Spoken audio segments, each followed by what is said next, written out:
हरे कृष्णा। आखिर इस संसार में सबसे बड़ा कौन है?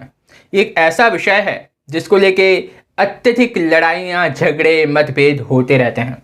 तो आज की कथा इसी को प्रेरित करती है। हम जानेंगे कि आखिर इस संसार में सबसे बड़ा कौन है। क्या हुआ जब नारद मुनि भगवान से ही प्रश्न करते हैं कि हे प्रभु, मेरे मन में इच्छा है कि संसार में सबसे बड़ा कौन है। तो बिना वक्त गवाए हम शुरू करेंगे हमारा ये आज का वीडियो। उससे पहले मैं आपको बता दूं, मैं हूं दुर्गेश कृष्ण राज और आप देख रहे हैं हमारे यूट्यूब चैनल हरे कृष्णा डिवोशन को। अगर आप चैनल पे पहली बार है तो चैनल को सब्सक्राइब कर दीजिएगा, क्योंकि ऐसी कथाएं, इंटरेस्टिंग फैक्ट्स मैं आपके लिए लेकर आता रहता हूं। बिना वक्त गवाए हम शुरू करते हैं हमारा ये आज का वीडियो। एक बार नारद मुनि भगवान के पास जाते हैं, भगवान से प्रश्न करते हैं, भगवान से कहते हैं, है प्रभु, मेरे लिए तो सब कुछ आप ही हैं, लेकिन फिर भी मेरे मन में एक प्रश्न, एक जिज्ञासा जाग रही है कि संसार में आखिर सबसे बड़ा कौन है। कृपया करके मेरी जिज्ञासा को दूर करें। तब भगवान कहते हैं, नारद, ये तो बहुत ही सरल सा उत्तर है कि पृथ्वी सबसे बड़ी है। नारद मुनि इस बात को मान ही रहे होते हैं कि भगवान कहते हैं, लेकिन नारद, इसमें एक शंका है। नारद मुनि पूछते हैं कि कैसी शंका प्रभु? तब भगवान मुस्कुराते हुए कहते हैं कि इस पृथ्वी को तो चारों ओर से समंदर ने घेर रखा है, तो जाहिर की बात है समंदर बड़ा हुआ।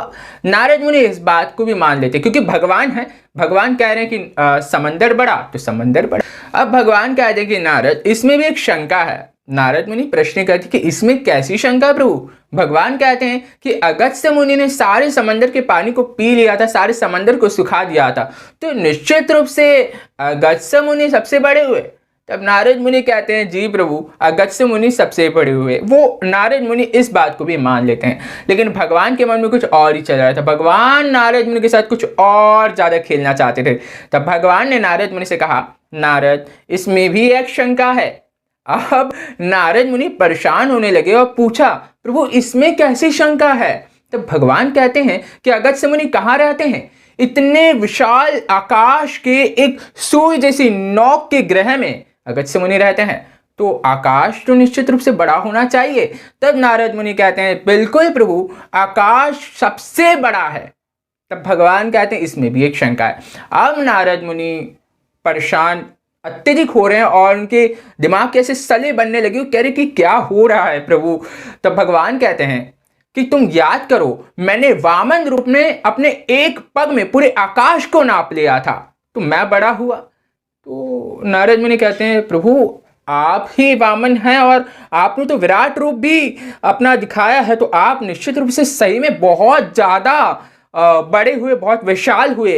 लेकिन भगवान कहते हैं, नारद, मैं इतना विराट होने के बावजूद अपने भक्त के छोटे से हृदय में आ जाता हूं, तो निश्चित रूप से मेरा भक्त सबसे बड़ा है और तुम भी मेरे भक्त हो, और महान इसलिए हो क्योंकि मैं तुम्हारे हृदय में हूं। मैं अपने सच्चे भक्तों के हृदय में आ जाता हूं, यानी मेरे भक्त संसार में सबसे बड़े और महान हैं।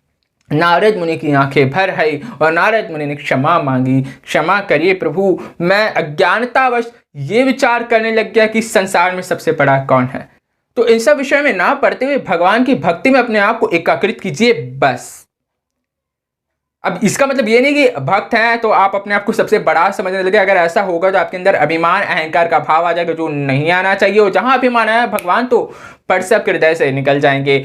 तो आज की कथा यही थी कि संसार में सबसे बड़ा कौन है। भगवान सीधा सीधा इंडिकेट करते हैं कि भगवान जो है भक्त के वश में है, तो भक्त सबसे बड़ा होता है। इसलिए हमें बड़े बड़े शुद्ध भक्तों के चरणों में जाना चाहिए, बड़े बड़े शुद्ध भक्तों की सेवा करनी चाहिए। श्रील प्रभुपाद जी की सेवा करिए, अपने अपने गुरु महाराज की सेवा करिए। ये ऐसे भक्त हैं जिनके हृदय में भगवान साक्षात वास करते हैं। इनके चरणों की सेवा से आप भगवान की प्राप्ति सुनिश्चित रूप से कर सकते हैं। तो आज के लिए इतना काफी। यदि आपको वीडियो पसंद आए तो लाइक करें, कॉमेंट करें, शेयर करें, साथ ही साथ चैनल को सब्सक्राइब जरूर कर दें।